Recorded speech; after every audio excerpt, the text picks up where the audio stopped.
Hello everyone, thank you for watching my video. My name is Boton Tyukodi and today I am presenting you the interesting story of compressing icosahedral shells. Via simulations I will show that the elastic response and the cracking of these shells both depend on the well-known Foppel-von Karman number, which is the stretching to bending ratio. Our main motivation comes from atomic force microscopy experiments where they press on viral protein capsids glued to a substrate.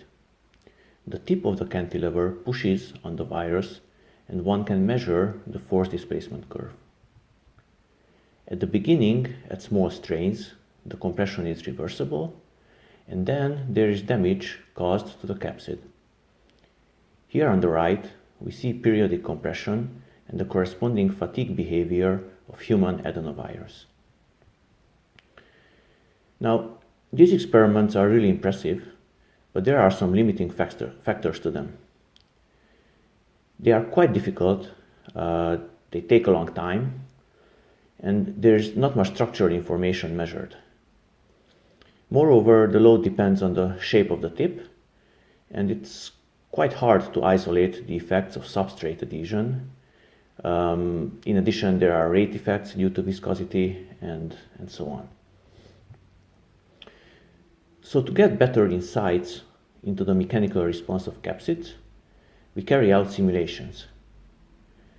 We take a rather large capsid made of 500 triangles and compress it with two hard walls periodically and as slowly as possible.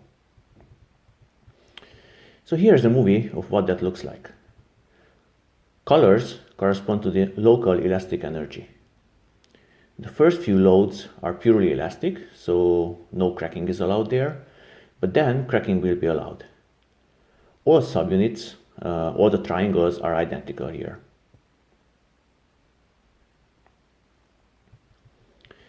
The kind of simulations we use is a Monte Carlo simulation.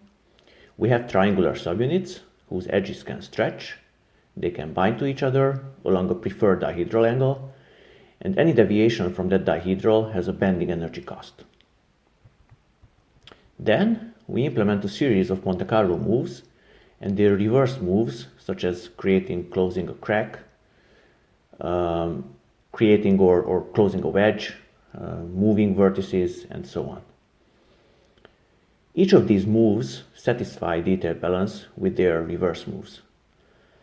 In what follows, I will fix the edge-edge binding energy and I will change the stretching modulus and the bending modulus only. So this is what all looks like on a grid of bending and stretching moduli. Stretching modulus increases like this on the vertical, bending modulus increases like this on the horizontal. We see the faceting of capsids in the stretching dominated regime, that is at large FVK numbers. So as a reminder, the FVK number gives the stretching to bending ratio.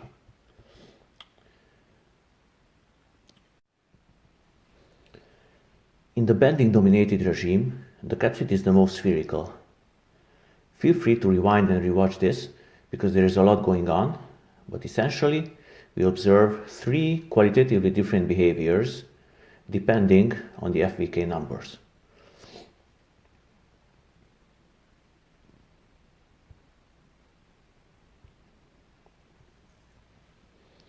First, let's look at the purely elastic behavior when there is no cracking allowed. Here I plotted the square root of the elastic energy of the capsid versus the position of the wall. The energy is rescaled, but really think about the y-axis as the square root of the energy.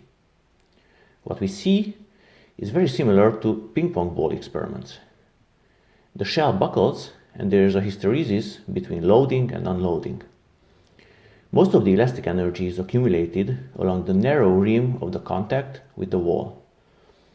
We see this behavior in the stretching dominated regime, that is at large Foppel-von Karman number.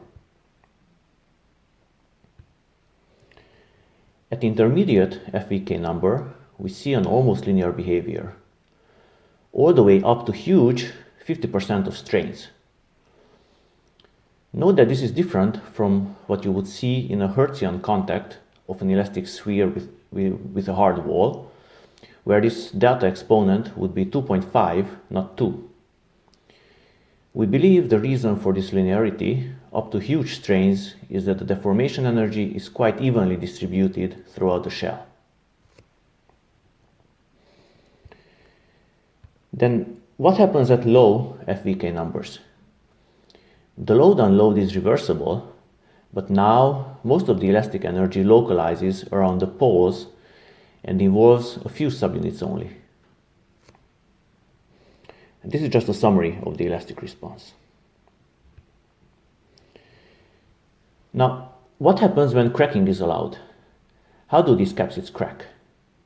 Here I'm plotting the total length of cracks in the units of their T number as a function of time for the high FVK number case. Cracking is allowed here at half of the time, and we see that on average there are some short cracks that form, but they also heal. The structure is quite compliant, and so it won't crack. For intermediate FVK numbers, cracks nucleate and propagate throughout the structure. This looks like a catastrophic failure. However, in the first few cycles, there is a lot of recovery going on. Then, after many cycles, the capsid reaches a steady state. And this behavior reminds us of material fatigue. Finally, at low FVK number, we observe a short, concentrated cracks around the pole, and because they are so concentrated, they easily heal between cycles, so they are quite reversible. To summarize, we saw three distinct mechanical responses of capsids, depending on the Foppel-von Karman number. At large FVK numbers, the capsids are rather compliant and they buckle like tennis balls without too much damage. At intermediate FVK numbers, they fail, and they fail rather catastrophically due to the even distribution of the elastic energy density. And finally, at low FVK numbers, deformation concentrates around the poles, and cracks will stay localized so that they can easily reverse. Thank you very much for your attention.